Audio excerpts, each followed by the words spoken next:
How can you become a much better storyteller?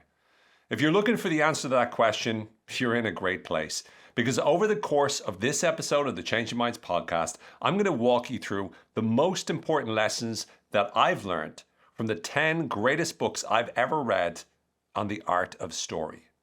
We're going to be diving into time-tested principles of how you can become a brilliant storyteller. From telling stories that are more on the fiction side of things, telling stories about what's actually happened from a fact perspective, and also leveraging story in the business world too. I'm going to be identifying the most important components of how you become a great storyteller from some of the greatest geniuses that have ever written about the field. This is going to be one of the greatest and most fun episodes I've ever done.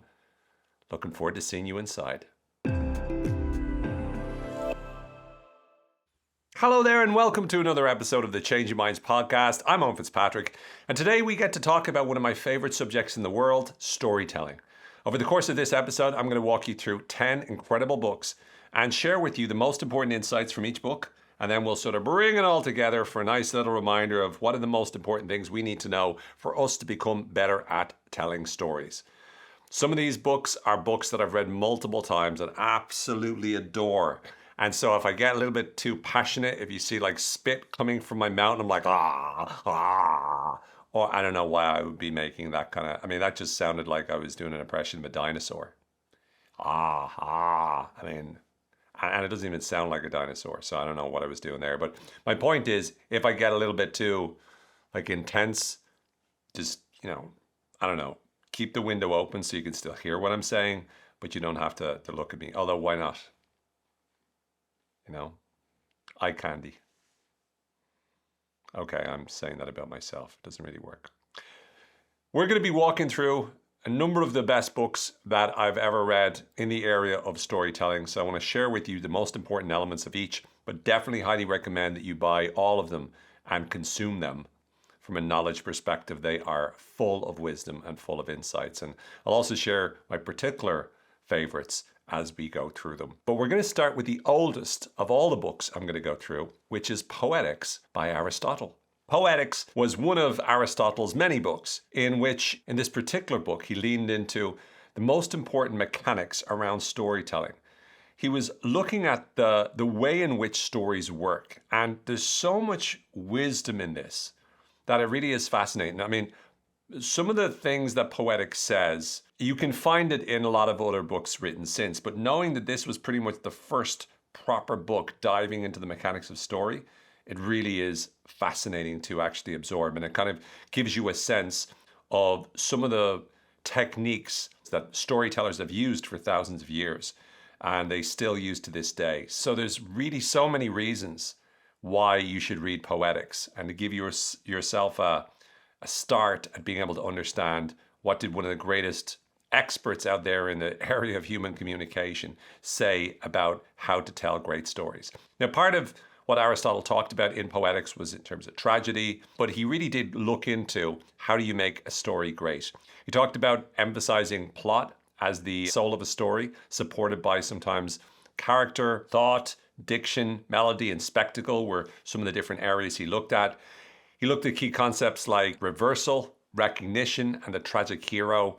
And a lot of his work was about helping you to understand how stories bring people on a journey to be able to overcome whatever adversity or whatever challenges that they find themselves facing.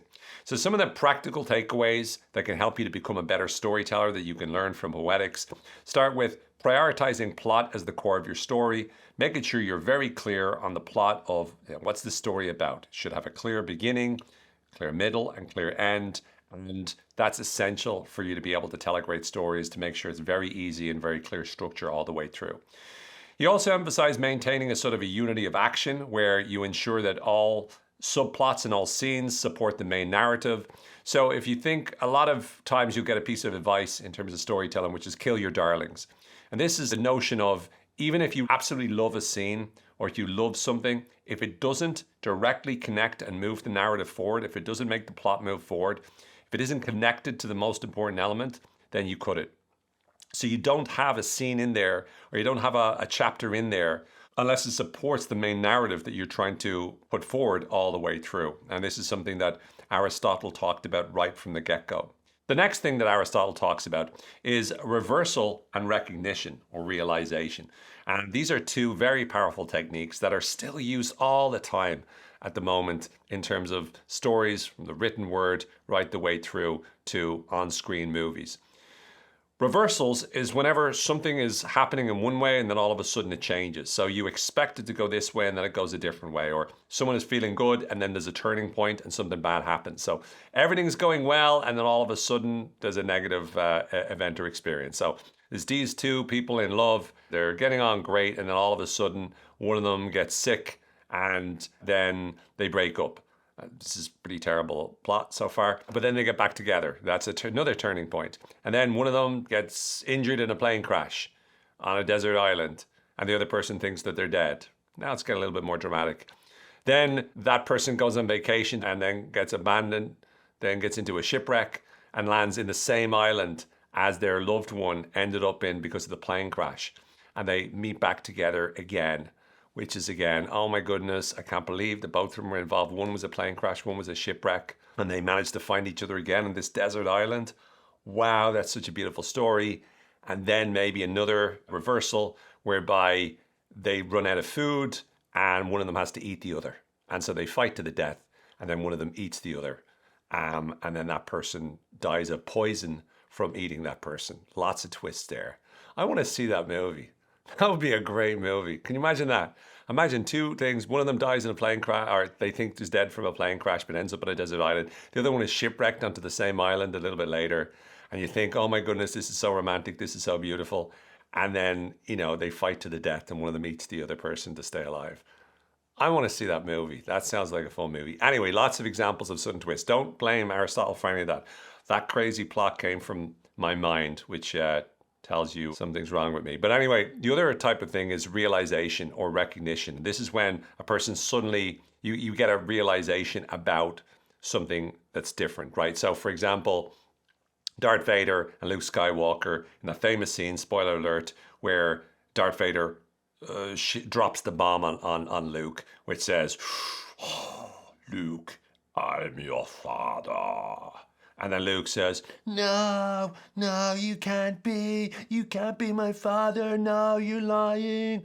And then Darth Vader goes, oh, search your feelings, Luke. You know it's the truth. No. That was so bad. That was such a bad way of portraying that particular scene in Star Wars. I apologize to all of you Star Wars lovers out there, including myself. I apologize to myself for degrading the quality of that movie by butchering that episode. So hopefully you will forgive me, but I was just trying to give you an example of realization or recognition, which is what Aristotle talked about. Anyway, something else he talks about is creating relatable, flawed protagonists, making sure that you are telling stories about characters that have some flaws because we can relate to them. If someone's too perfect, we find it hard to relate to that person. And so you want to be able to make sure that they have some sort of flaws. Even Superman, if Superman didn't have Clark Kent, we wouldn't really care about Superman. Superman already is kind of a little bit annoying. We're like, okay, there's Superman. But they had Clark Kent, which is quirky, and he'd walk into walls and he was a bit of a clumsy oaf and whatever, and you'll be like, oh, well. And that was kind of the softener that made us root for Superman. But if Superman was just Superman and he was like, could have been like an arrogant Superman. Like if Superman didn't feel the need to be Clark Kent, what an annoying person he would have been. He'd be like, yeah, well, you're going to agree with me or I'm going to laser your face. So up to you. I'm not enjoying this. I'm just going to fly off. Oh, how well can you fly? Because I can fly. Yeah, I can do everything. I'm stronger than everybody in the world. I don't even have to try. Like, Superman would have been the most annoying person in the world. In fact, I think in Superman 3, the original Superman 3, he actually became a baddie. So he actually became that really annoying person. And we didn't like him. We didn't root for him then. We wanted him to go back to finding his Clark again. So yeah, just to say. But you need to have a relatable, flawed protagonist, according to Aristotle. Enhance with visuals and rhythm. Now, back in the day, this wasn't necessarily as possible as we have it now, but he would talk about using spectacle and melody, visuals and rhythm to amplify the emotional experience. Nowadays, of course, we have great examples, in terms of the movies. They use lighting to a great extent. They use beautiful scenery to be able to cultivate more intense emotions. They are able to use music to very effectively manipulate our emotions as we go through. And yet, many, many years ago, thousands of years ago, Aristotle was talking about the ability to do this where they didn't have the same resources as we do nowadays. And finally, Aristotle also mentioned about the importance of delivering catharsis through this emotional resolution at the end. So make sure that you're giving your audience a cathartic experience, leaving them transformed. They want to, by the end of the story, go through a process where they feel affected by it as a result. So Poetics itself is a wonderful, fascinating book. A little bit harder to read than the average because obviously it was written thousands of years ago, but it still just shows you just how much some of these great ancient experts knew about the storytelling process. And indeed, Poetics is something that really informed so many of the other books that were written about it, about storytelling later on. The next book that I want to go into is a book that is not obviously nearly as old as Poetics, but nonetheless, it is one of the classics in the area of story. And it's called Storr by Robert McKee. Now, Bob McKee is someone that I'm very grateful to have gotten to know. I've studied every single one of his courses, and he's done a number of different courses on everything from story itself, which was a classic story 4-day seminar, and then it became a 3-day seminar, to doing classes on action, different genres, the love genre, the horror genre. I've done all of the different genre classes as well. And I say that just to say that I've been like immersed within Bob's work over the course of the last 10 years or so. And I constantly learn more and more from it. But definitely out of all his work and all his books particularly, like his other books on dialogue and action and different things, Story, his book on story, is still the greatest book. It's such an amazing book that he wrote about the structure of how and why we tell stories the way we do and how we tell stories in the most effective way. And it's for the page, stage, and screen he talks about. So primarily when we're telling stories from a fiction perspective. But he talks about change, he talks about conflict, he talks about character, structure, dialogue. I mean, he really touches on every single thing throughout the course of this book. Honestly, I attended his lectures, and his lectures, which now he does online, he used to do them in person. But my goodness, they were I think one of the greatest learning experiences of my life. I went to the story lecture probably about 5 times. And you're talking 9 o'clock in the morning to like 7 o'clock at night for initially 4 days straight, then 3 days straight. And I just loved it. He goes so deep into story.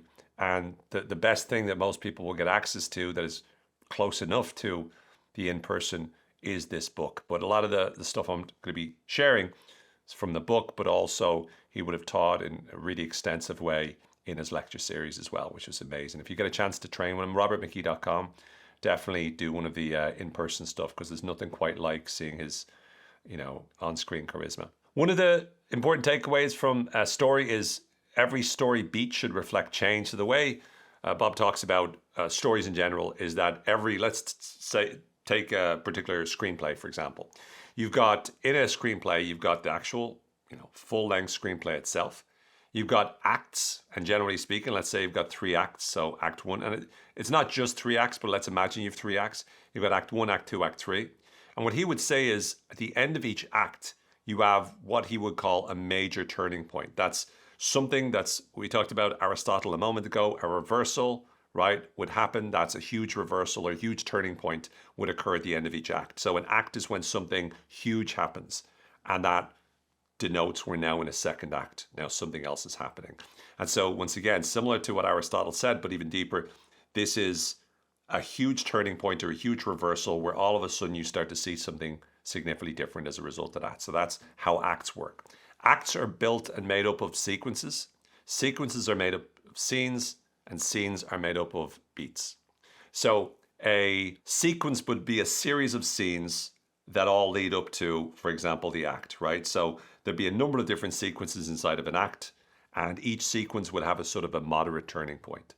Then you go back to the scene, and the scene itself would have a sort of a minor turning point as well. So a turning point from a scene point of view would be, at the end of every scene, there should be something changing. Like if you have a scene in your screenplay or you have a chapter in your book and nothing changes from the start to the end, then you should question whether it should be in it. And so that brings us back again to the importance of the reversals, as Aristotle would say it. We need to ensure that every story we have either goes, as Bob McKee would say this, from positive to negative or negative to positive.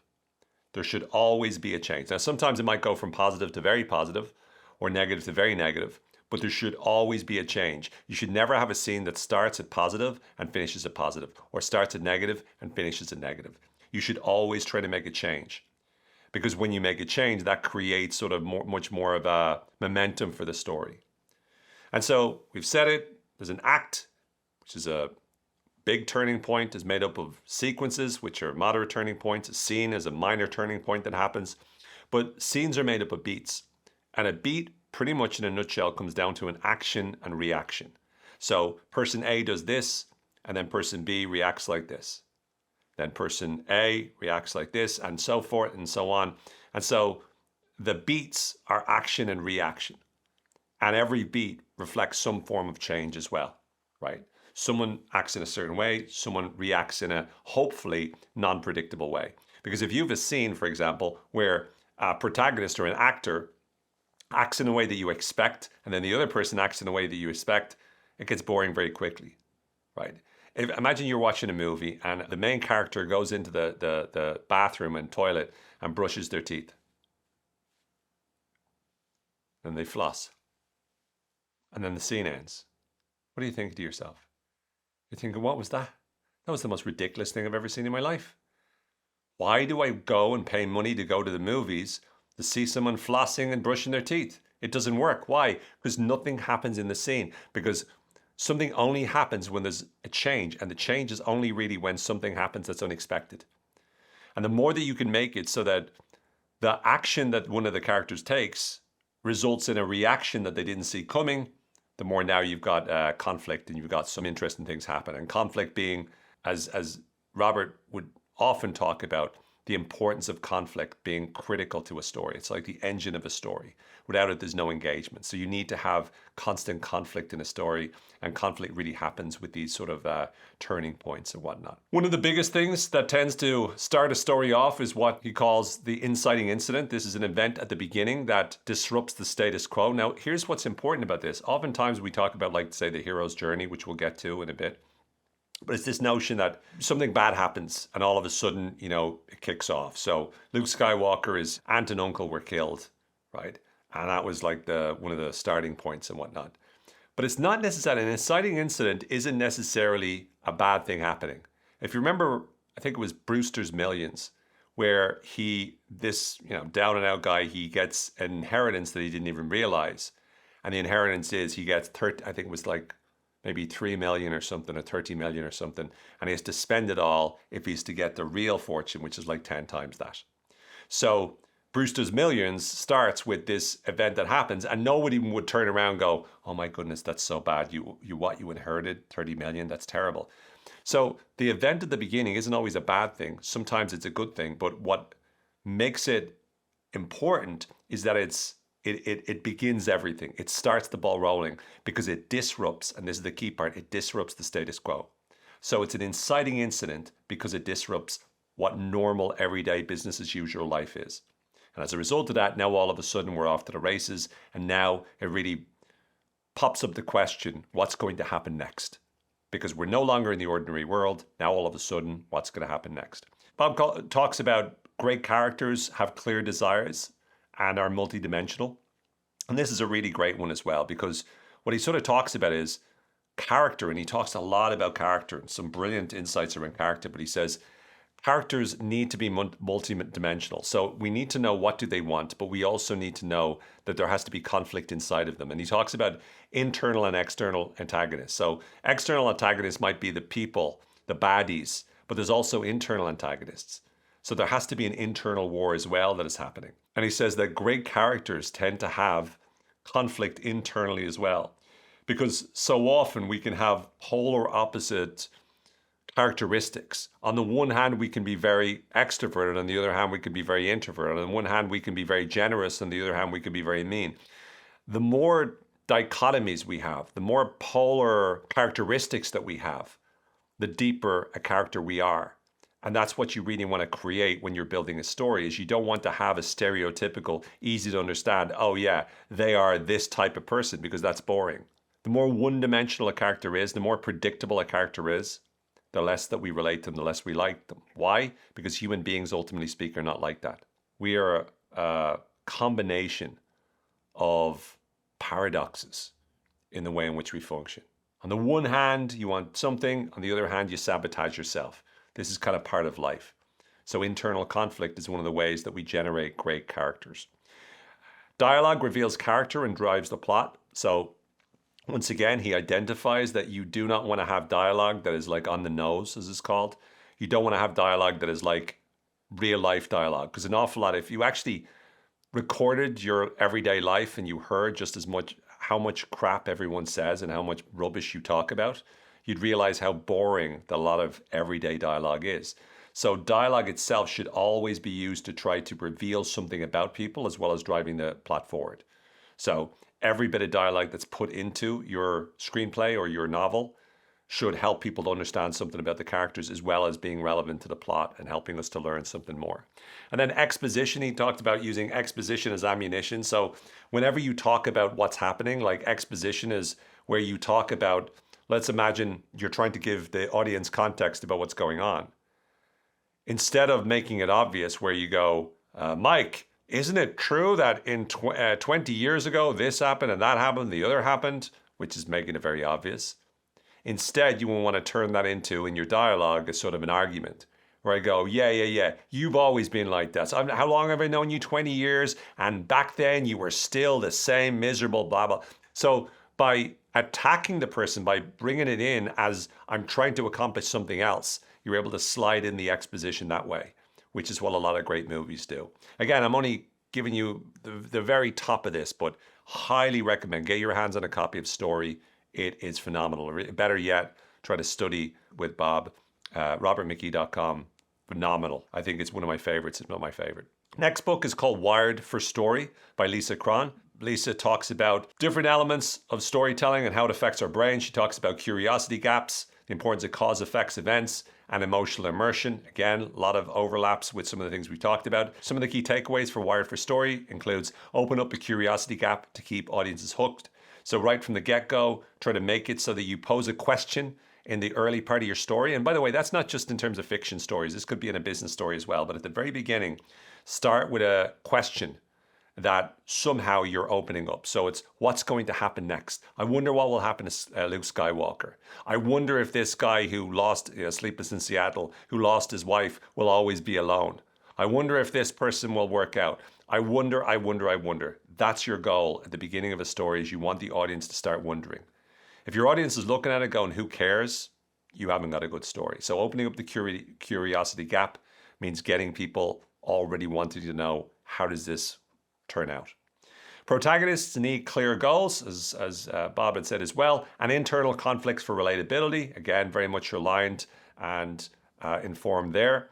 Cause and effect create narrative logic. This is an interesting one. So the notion is that most of the events in your story, you need to be thinking about how you make them relate to each other.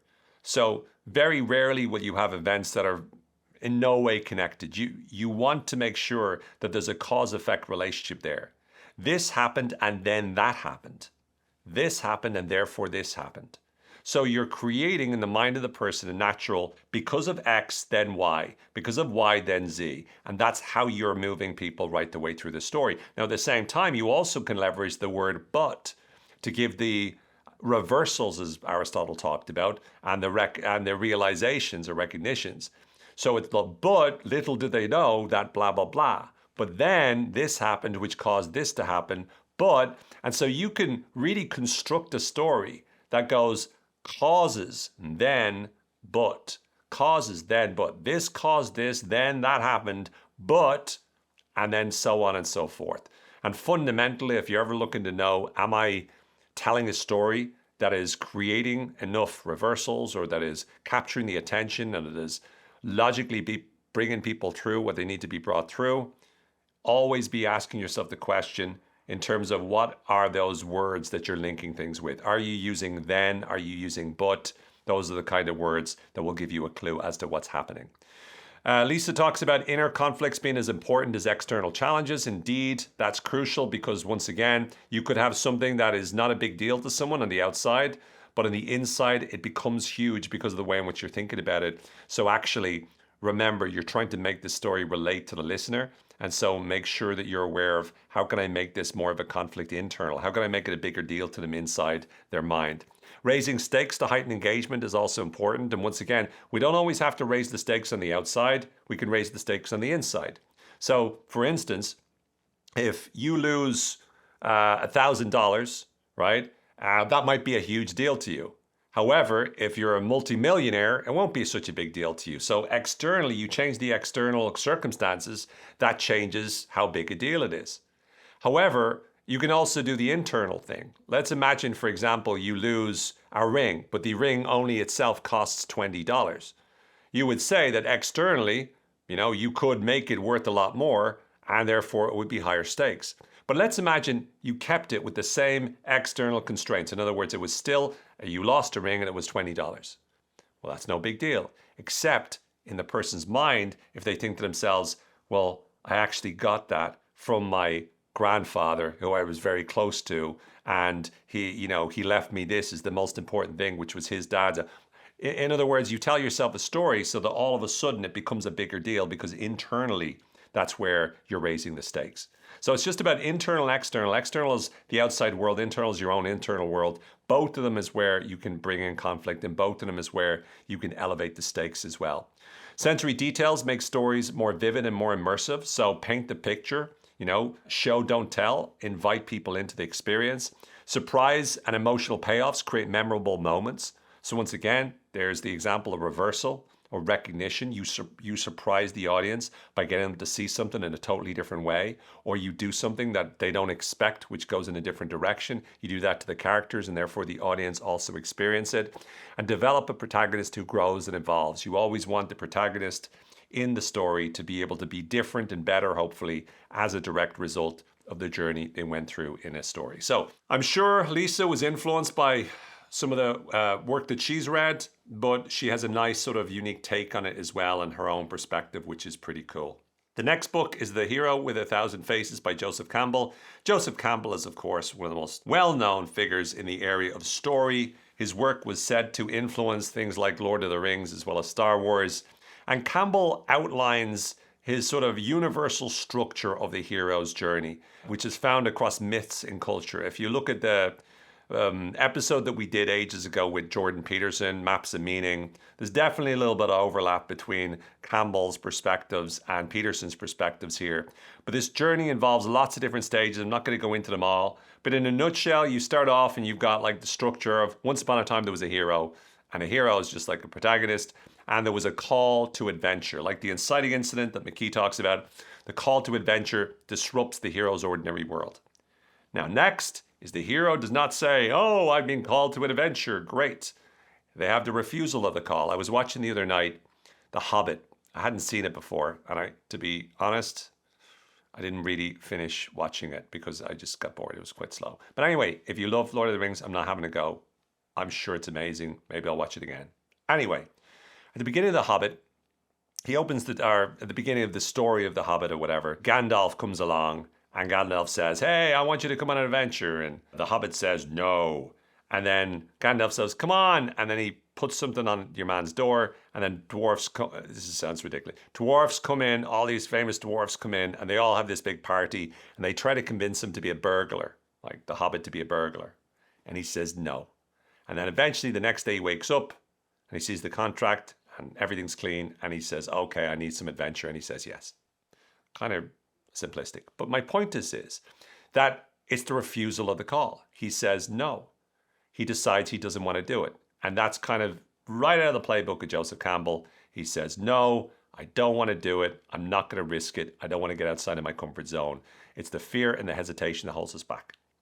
Then, obviously, they accept the call. They get help from usually a supernatural aid or mentor that guides the hero. So the mentor comes along, the guide, Obi-Wan Kenobi, Gandalf, whatever. Then they cross the first threshold into the unknown. So now all of a sudden all bets are off. They're in this place where they don't know if they can deal with it and stuff. There's the road of trials where they face all these challenges and that helps them to become stronger and grow more.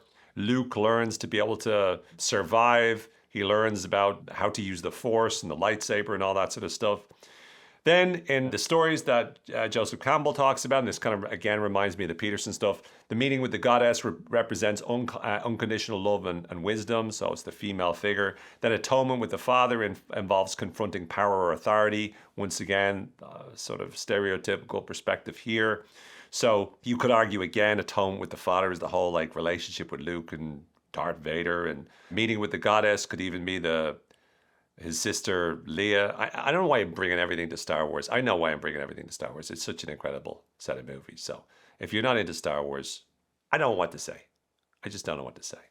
But anyway, towards the end, Joseph Campbell talks about sort of the return stages. So you go out there into the uncertain world, you face all the challenges, you face the adversity, you grow, you create change, you make an impact, and then you return back to the ordinary world, bringing with you, of course, all of the wisdom and insight and integrating that wisdom into your ordinary life. So in a nutshell, that's it. You get the call to adventure, you say no, then you say yes, then you go into uncharted territory, you go through trials, you learn, you grow, you meet the mother, you meet the father, all that sort of jazz. And then finally, you succeed, you overcome the monster, go back to your ordinary world, bringing the wisdom from this incredible experience that you've had, right? This is in a nutshell, this stuff. The reason I recommend this and I find it fascinating is just because it really deeply goes into mythology and it's fascinating. And most great storytellers have at one point or another exposed themselves to Joseph Campbell's work. So I think that's particularly useful and important to recognize. So again, you can also check out The Power of Myth, but definitely The Hero with a Thousand Faces is one to dive into if you're really looking more into the theoretical side of things. Number 5 is A Swim in a Pond in the Rain by George Saunders. This was something that I saw actually recommended on LinkedIn, and I bought it and I read it, and wow, it was really, really good. This is something where Saunders, he was over 2 decades. He taught a class on the Russian short story to MFA, Masters of Fine Arts students at Syracuse University. And in A Swim in a Pond in the Rain, he brings sort of the classroom experience to a broader audience through the book, analyzing 7 classic short stories by Russian authors such as Chekhov and Tolstoy, to name but a few. It's really, really good. He basically walks you through particular short stories, analyzing it and exploring what is the author doing here, why are they doing it here. So I'd love to see this done on more books and more stories, because I think his approach was just phenomenal. Some of the takeaways include great stories mirror life, exploring universal emotions, and kind of he identifies those. Small details carry profound emotional depth. So he really identifies like one-liners or sort of details about some of the characters or some of the actions that the characters take, which reveal a lot more about their personality, their character, their emotions. Like he really goes in and finds some great examples there. I absolutely love it. Tension and resolution are essential to narrative momentum. And once again, it's not just as a theory, but he actually shows you examples of tension and resolution. So he gives you great examples. Character development drives emotional engagement, something that's been said before. Even absurd premises can reveal societal truths. So, for example, a short story, he talks about Gogol. Nikolai Gogol has a short story called The Nose, where a man wakes up to find his nose missing, only to discover it living a separate life as a higher-ranking official. And this kind of is, the message he's communicating is sort of exposing the arbitrary nature of societal hierarchies and the lengths that people go to maintain their image, right? So he's pointing out that even ridiculous, absurd story ideas actually can have a very sort of meaningful message that they're putting across. And also narrative choices can shape the reader's experience. And a great example here is he analyzes one of Chekhov's short stories about this protagonist, Marya. She's a school teacher and she's traveling through the countryside.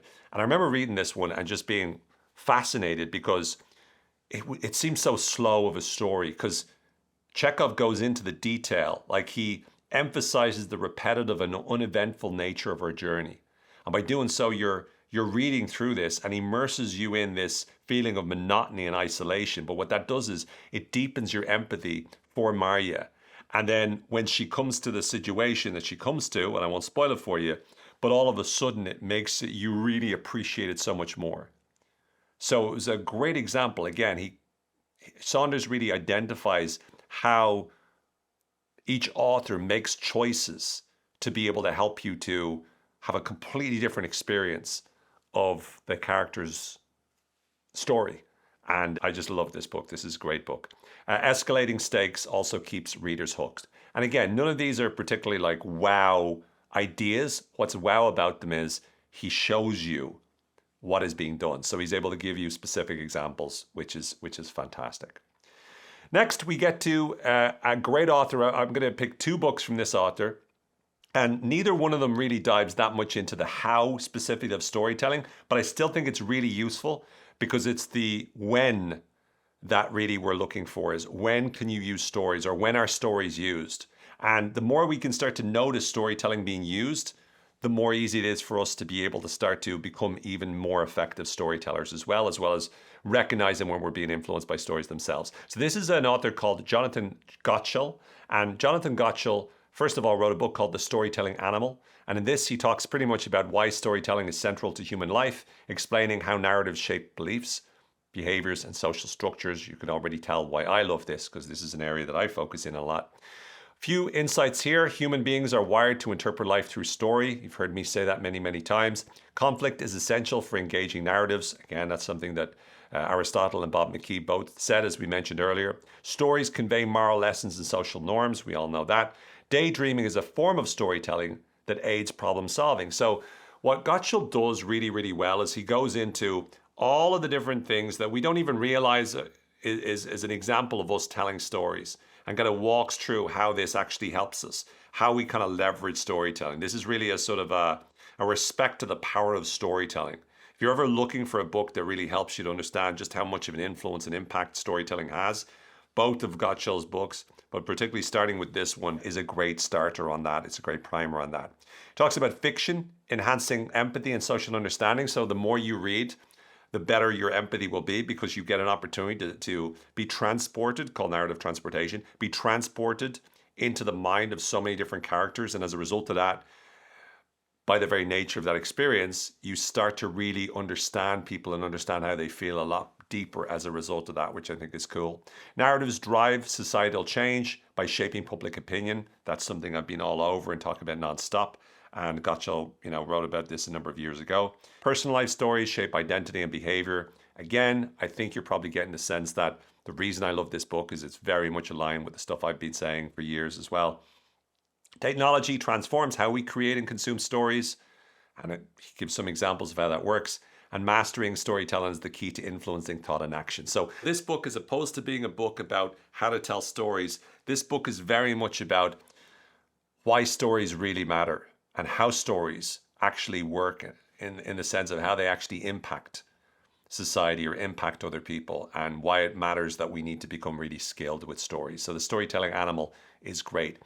But it's the other book by Jonathan Gottschall, number 7, what's called The Story Paradox, that is probably, I would say, maybe my favorite book.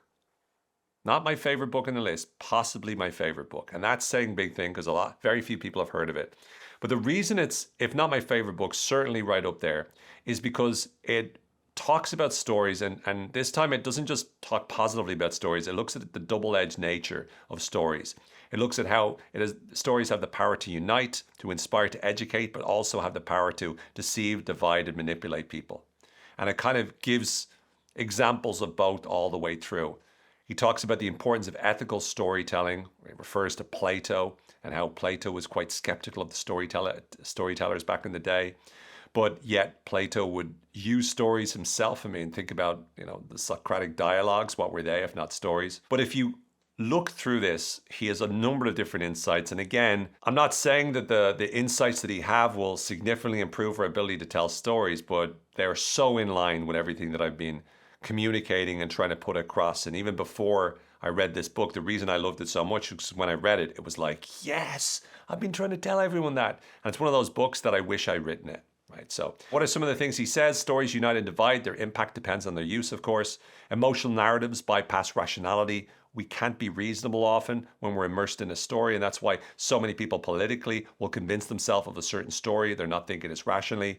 Digital platforms amplify both inspiring and harmful stories. So once again, that explains why the stories that we buy into now are so much more full of hyperbole and extreme emotion. Shared stories foster social cohesion. That's a big piece to why we believe what we do, because we buy into collective stories, which brings us together with other people. Therefore, those beliefs that we form as a result of being part of a community can be erroneous and can be wrong, but we still choose to believe them because they keep us closer to other people because we're all agreeing on the same story. If you look up Yuval Noah Harari, he also talks in depth about the power of stories as a collective mechanism to keep people together. Misinformation thrives in compelling narratives. I mean, look, I could talk about and think about this stuff all day. But once again, when we make mistakes, it's because often the story that we have about what's true is different than the story someone else has, and we're all bought into our own story. Critical thinking is essential to discerning truth from fiction. Such an important point. The problem is, most of the people think that, but yet they don't practice it. So a lot of people think to themselves, yeah, oh my goodness, you know what we need? We need people doing critical thinking more, especially the people who believe A. But yet we don't realize that we don't do it ourselves. We buy hook, line, and sinker into our own narratives, our own stories. And we think that everybody else needs to be critical thinkers except for us because we already are. But you're not a critical thinker if you're drinking the Flavor-Aid or whatever bullshit story you're telling yourself. Ethical storytelling could drive moral progress. Narratives shape both personal beliefs and collective identities. Again, what he mentioned before in The Storytelling Animal. And embrace storytelling responsibility to inspire positive change. Storytelling is a power. I'm telling you, this book, The Story Paradox, it's so good. Just get through it and let it brainwash you because it emphasizes stories are everywhere and you really need to master the art of storytelling. So Storytelling Animal and The Story Paradox by Jonathan Gottschall are two wonderful books to really hopefully get you into the frame of mind where you realize just how powerful stories are. Number 8 is The Science of Storytelling by Will Storr. This is similar to The Wired for Story by Lisa. This is a great book all about how stories connect with our brain's sort of natural functions, a bit on the evolutionary nature of storytelling. Stories align with the brain's predictive and narrative processes, so our brain makes predictions about what's going to happen, and our brain tells stories about what we think is going to happen, etc., etc. And therefore, we need to understand this because that explains why we make the decisions that we do. Character flaws drive conflict and growth, something we've heard before, but again, Will is more talking about it from a more scientific perspective, even from a brain perspective. A clear, dramatic question sustains audience curiosity. Self-justifications make characters relatable. So once again, from a psychological perspective, more than anything, when we justify our own behaviors, that's what gives people a sort of a sense of our humanity. Whereas when we just engage in behaviors, until people know what we're thinking about what we're doing, it's hard for them to relate to us as well. He talks about how suspense thrives on uncertainty and delayed resolutions and sort of unpacks that, which is really cool. Mentions mirror neurons in one of the explanations around the brain, which is that we tend to empathize more when we watch stories because as we get transported to a story, as we watch other people do a particular behavior, it's similar to if we were to do it ourselves. In other words, we connect with the protagonist and it feels like we're them. And that's why, whenever I'm in a movie and let's say there's a car chase, I find myself moving along with the car chase. If I'm in watching Rocky, for example, I'm like ducking and weaving like Rocky is because again, I'm transported into that movie. And that's kind of one of the explanations there he leverages is mirror neurons, which is when neurons in our own brain fire up at the same time in the same sort of way as if we were doing the behavior ourselves when we're just watching it. And emotional immersion deepens audience connection, again, something that's been mentioned a number of times. But once again, the thing about Will Storr's book is he sort of looks at it more from that scientific lens as opposed to this is how you do it. It's a little bit more about what's going on in the brain. So things like The Science of Storytelling and Wired for Story give you a certain sense as to what's going on in terms of the brain or psychologically. Things like Joseph Campbell's The Hero with a Thousand Faces and Aristotle's Poetics really get into the background, the theoretical ideas around story. Bob McKee, I'm going to say, is much more about, this is how you do it, but at the same time, he has a lot of stuff going on explaining why this matters, how it works. So he kind of like bridges a number of different elements. Storytelling Animal and Story Paradox are really about why stories matter so much. And then the last two are specifically around business and how you leverage the power of business stories. So one is called Building a Story Brand by Donald Miller.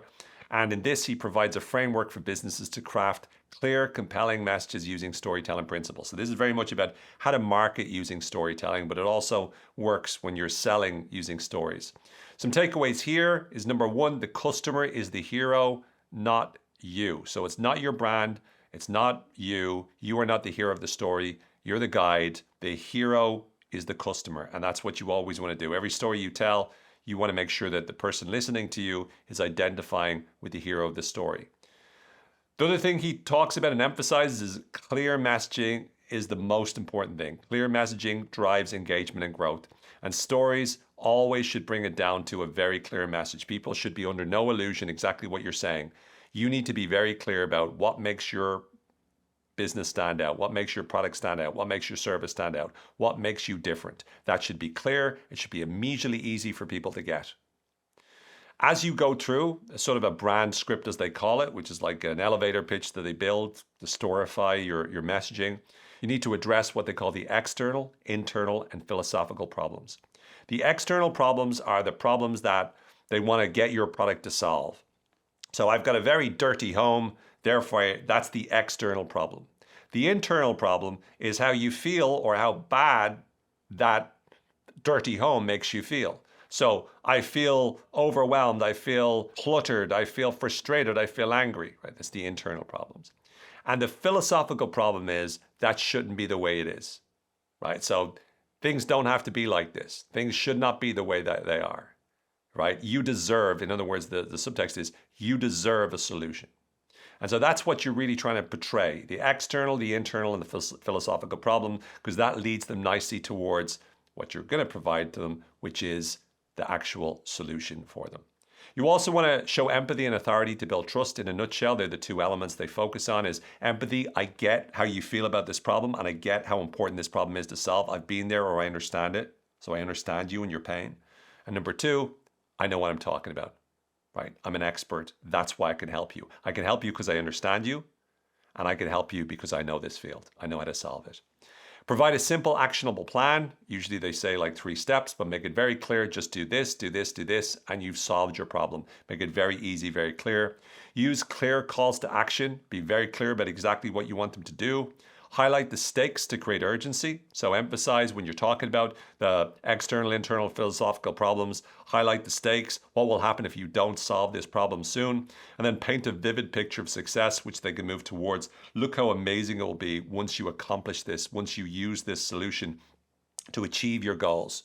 Once you overcome this problem, look at the beautiful promised land. So very, very good book. Definitely recommend it if you're looking to improve marketing or sales from a business perspective. He really knows how to put it into a formula that helps you to very clearly put together a powerful pitch. And then finally, number 10 is Resonate by Nancy Duarte. And this is more about crafting presentations that resonate emotionally and intellectually. But this is about leveraging the power of story in your presentations.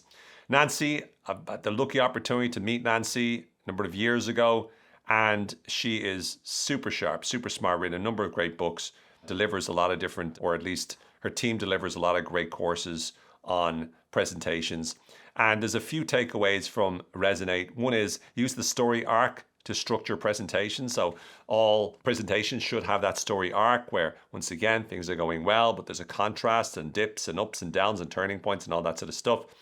She talks about the importance of contrast. In particular, she emphasizes contrasting what is with what could be. And again, what is the downside. What could be is the positive. What could be is the promised land if you use our product. What is this. What could be is the promised land if you get this particular message. If you take this idea that I'm presenting to you. So you're presenting, let's say, one key message, let's say about you need to pick up your litter for climate change.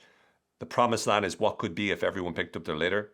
The what is how dirty things are when people don't pick up their litter. That's just a simple example for that. But contrast what is with what could be.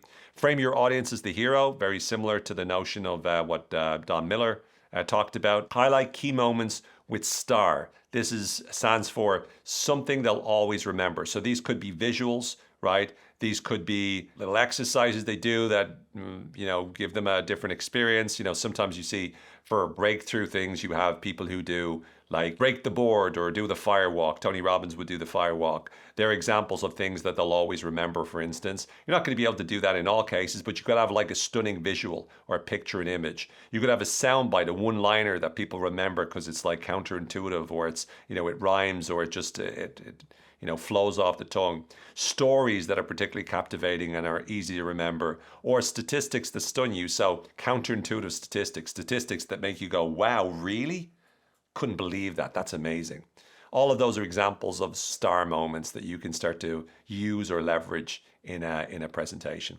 Create emotional connections all the way through to drive change. Use visuals to support your narrative, not to take away from it. Deliver a strong, clear call to action. Again, we've heard that. Practice dynamic delivery for engagement. So make sure you're bringing lots of energy to the presentation, and tailor the message towards the needs and values of your audience. So a big part of Nancy's work is, what is the audience want? What do they need? What do they value? What's important to them? What is their problems? That's what you're trying to do there. And she also talks about sort of the big idea, if you will. And this is really your own point of view, your unique point of view, remembering what's at stake. But it's formulating what is your big idea. Like, you have to think about your presentation and figure out what's the big idea, what's the one insight. And if you go through the best TED Talks ever and you look at the title of the TED Talks, most of the time the title is actually the nugget, right? And so if you look at sometimes the book title or the TEDx title, sometimes that will give you a clue as to what the big idea is. But there's a lot of things out there that try to cover too many things. I know sometimes I'm a devil for that I'll often try to cover too many things. Like this episode is an example. I'm talking about 10 books, analyzing 10 books, instead of just giving you like one core message about how to be a better storyteller. I'm like spending all this time talking about 10 books, right? Which is the opposite of what I'm saying. But what Nancy would say would be, make sure that you have one clear big idea that you can communicate straight away that everybody gets. So therein lies the 10th book. So these 10 books are really cool. Let me, as I promised, just finish you off very quickly with some immediate lessons and learnings we can take. What are some lessons and learnings we can take from all of these books? Number one, frame the audience as the hero. You're always telling a story, always thinking about making sure your audience relates to the hero. That's your goal, whether it's fiction or nonfiction, or whether you're marketing or presenting, you always want your audience relating to the hero. They're the hero of the story. Number two, use conflict to drive engagement. Always make sure there's conflict in every story. Never have a story where everything's perfect. You want things to go from good to bad. You want things to go from bad to worse. You want things to go from worse to bad to good to great, great to good. You want to make sure that you're constantly introducing conflict all the way through to drive engagement.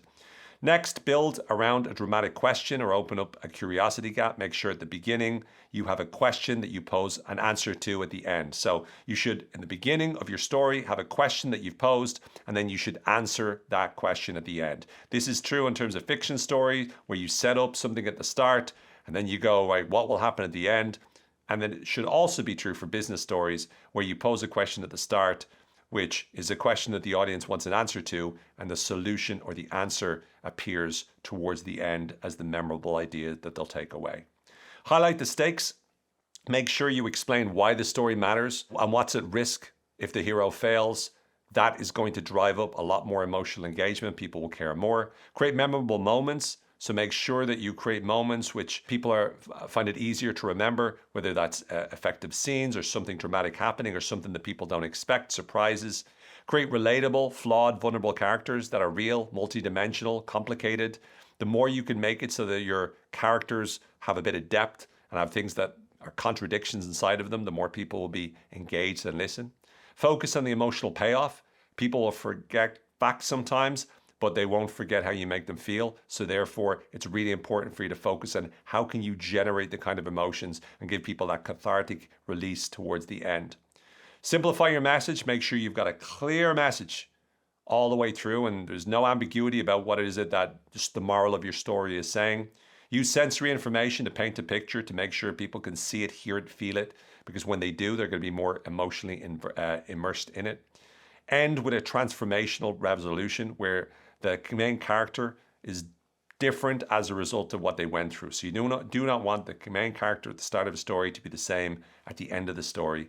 Use visuals and music and sounds to be able to cultivate the experience that you want to affect the emotions of the listener or viewer or reader. And finally, practice dynamic delivery and iterate. When you're speaking the story, work on your tone, work on the words you use, work on your body language, work on your facial expression, work on your timing. When you're writing it, work on your word choice, work on the paragraph, work on the way you set it up. Iterate, iterate, iterate. Storytelling is an art. You'll never be a perfect storyteller. All you can do is keep learning and growing and improving and doing your best to keep getting better. So therein lies the secrets to becoming a great storyteller. I don't know about you, but I love just going over some of those books and some of those lessons. So at least one of us enjoyed the last few minutes. But for now, take it easy. Be well. I hope you found this useful. I hope you found this insightful. And more than anything, I hope that you're going to leverage some of these ideas to help you to become a much more powerful storyteller. Check in with me, owenfitzpatrick.com. I'm also on LinkedIn. I'm on Instagram. I'm on most of the social platforms. My newsletter is owenfitzpatrick.com/newsletter. And most of all, take care, be well. Share this, let people know. Check out some of the other videos on my channel. And most importantly, may the force be with you, and may you continue to be even better at story. Bye for now.